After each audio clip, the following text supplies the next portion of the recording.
Bonjour, la Bible dit dans 2 Rois 7 au verset 2, l'officier sur la main duquel s'appuyait le roi répondit à l'homme de Dieu, quand l'Éternel ferait des fenêtres au ciel, pareille chose arriverait-elle? Et Élisée dit, tu le verras de tes yeux, mais tu n'en mangeras point. Donc ici, l'officier en question, en fait, il a douté, il a remis en question la parole justement que le Seigneur a dite par son serviteur. Et lorsqu'il a remis en question cette parole, Élisée lui a dit que tu vas le voir, mais tu n'en mangeras point. Et effectivement, justement, lorsque la parole s'est accomplie, il a vu justement, mais il est mort, il n'a pas mangé. C'est-à-dire que par ses paroles, il a attiré justement la destruction sur lui. Il a attiré en fait la malédiction sur lui. Quelle est ton attitude lorsque tu entends les prophéties qui viennent du Seigneur?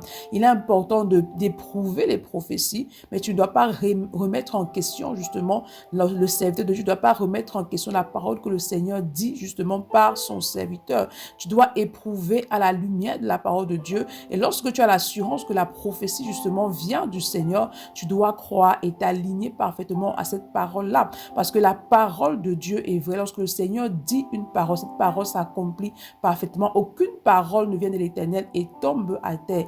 Le Seigneur est fidèle pour accomplir la parole qui vient de ses serviteurs. C'est pourquoi ce matin, demande pardon au Seigneur si à un moment donné tu as méprisé les prophéties qu'il a dites au travers de ses serviteurs, et demande de t'accorder la grâce d'éprouver parfaitement les prophéties. Bonne journée. Shalom.